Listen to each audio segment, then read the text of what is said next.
Dengan suara serak gemetar, Pak Harto berucap, "Saya memutuskan untuk menyatakan berhenti dari jabatan saya sebagai Presiden Republik Indonesia terhitung sejak saya bacakan pernyataan ini pada hari ini, Kamis 21 Mei 1998. Kata-kata itu terdengar seperti belati yang menghujam jantung, mencabik-cabik martabat sosok yang memimpin Indonesia selama 32 tahun. Usai berpidato, Pak Harto menyaksikan pengambilan sumpah jabatan B.J. Habibie.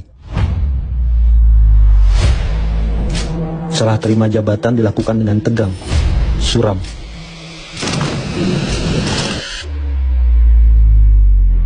Saya akan melaksanakan kewajiban konstitusional saya. Ialah mengucapkan sumpah. Wajah Pak Harto tampak letih saat menyalami mantan wakilnya.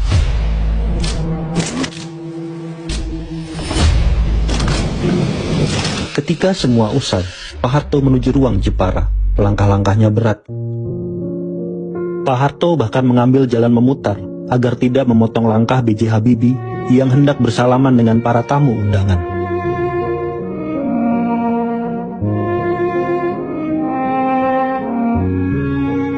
Ia berpamitan dengan pimpinan MPR, kemudian menggamit lengan Siti Hardianti Rukmana, biasa dipanggil Mbak Tutut, anak sulungnya, saat menuruni anak tangga istana. Pak Harto sempat menyinggungkan senyum tipis kepada para pewarta sebelum kembali ke cendana dengan pengawalan ketat.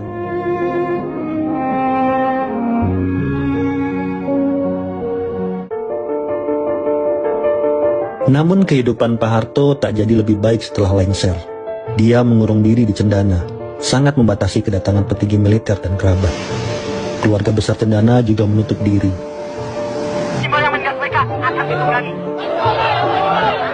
Kemarahan publik memang belum berlalu. Demonstran yang menuding Pak Harto korupsi masih kerap membanjiri gerbang rumah keluarga cendana.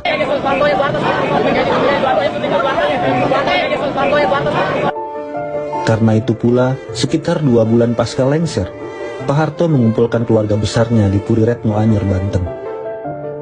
Di tepi pantai yang sekali-sekali digempur gemuruh ombak, Pak Harto mengakui bahwa semua ini adalah konsekuensi dari keputusannya mundur dari jabatan presiden. Mundur bukan hujatan mereda, justru sebaliknya. Namun dia meminta anak-anak, menantu dan cucunya untuk ikhlas menerima kondisi. Biarlah sejarah yang mencatat dengan hati bersih, saya sudah memimpin dan memajukan negeri ini. Kalau masih ada hujatan, mari diterima dengan ikhlas.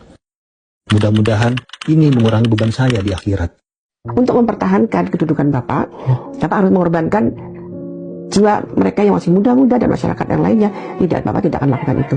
Kalian harus sabar. Kalian harus tidak dendam. Itu selalu dikatakan, jangan dendam. Kan dendam itu tidak akan menyelesaikan masalah. Dendam coba kamu nanti balas dendam ini. Yang dibalas itu belum tentu mereka terima. Dia kan membalas lagi. Akhirnya saling balas-membalas sampai kapan? Gitu. Jadi jangan. Kisah renggangnya relasi Pak Harto dan anak emasnya, Habibie, sejak pengunduran diri Pak Harto dari kursi presiden, memang sudah menjadi rahasia umum. Setelah Pak Harto membacakan lengser, melipatnya, kemudian Pak Habibie membacakan janjinya, sumpahnya, ya, kemudian ditutup, Pak Harto langsung balik kanan dan keluar. Lalu saya dapat perintah dari Pak Habibie, kemana Pak Harto? Ke sana Pak, kita kejar. Pak Harto sudah naik kendaraan. Sehingga mulai saat itu Pak Habibie tidak pernah ketemu lagi dengan Pak Harto sampai akhir hayatnya. Banyak kisah soal ini, banyak pula spekulasi yang bertebaran. Juli 1968, sekitar 2 bulan setelah Pak Harto undur diri dari kekuasaan, Dutse Willy Damsur, seorang Indonesianis dari Jerman, sempat bertemu Pak Harto.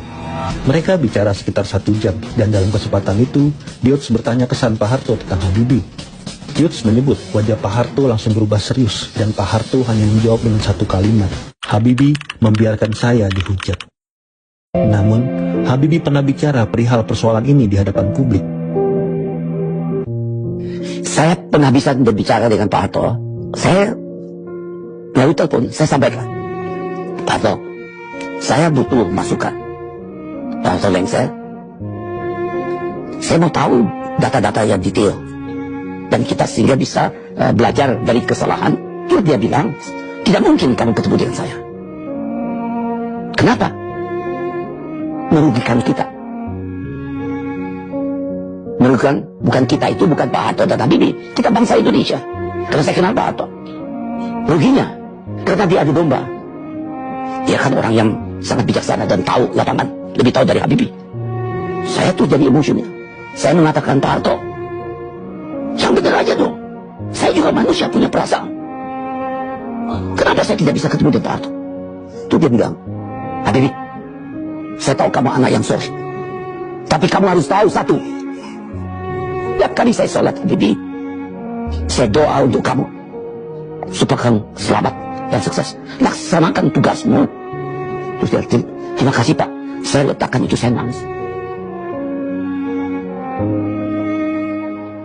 Allahu Akbar, Allahu Akbar, Allahu Akbar.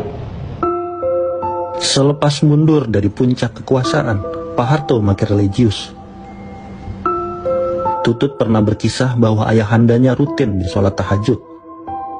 Jika sedang sakit, Pak Harto akan meminta kasurnya diputar menghadap kiblat. Padahal dokter menyampaikan tidak mengapa tak menghadap kiblat bila sedang sakit. Namun Pak Harto bersikukuh. Tutut pun meminta sang adik, Sigit Haryoyudanto, untuk memutarkan kasur ayah mereka agar menghadap kiblat.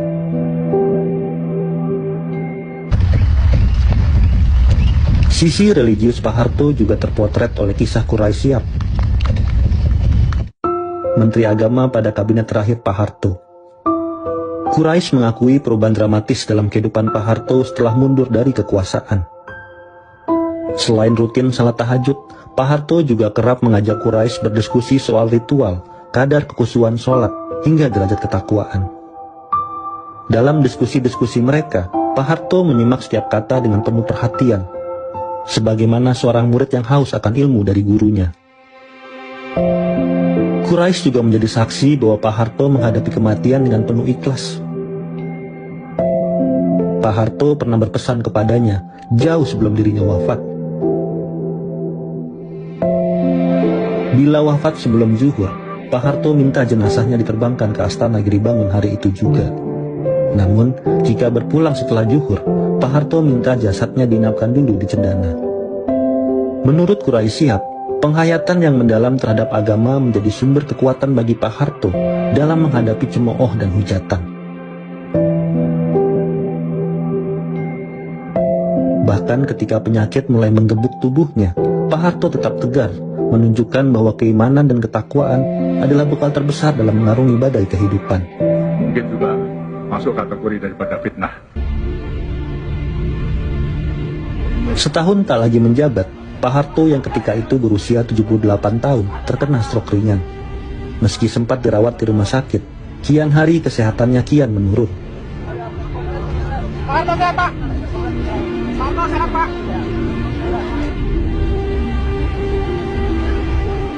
Bahkan pada tahun 2006, Pak Harto kembali masuk rumah sakit akibat adanya pendarahan usus. Saya katakan, Pak, ini berdarah. Tapi Bapak mengatakan, tidak, diam saja. Pak, Mbak Tutut tadi beritahu, tidak usah. Bapak sampai marah gitu sama saya kan.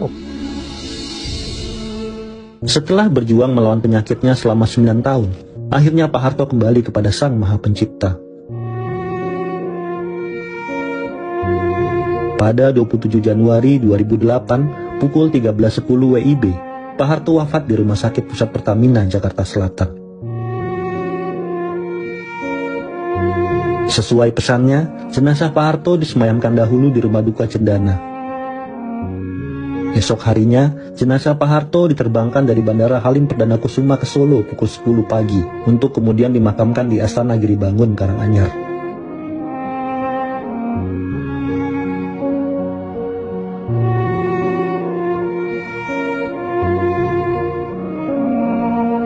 Upacara pemakaman dipimpin oleh Inspektur Upacara, Presiden Susilo Bambang Yudhoyono.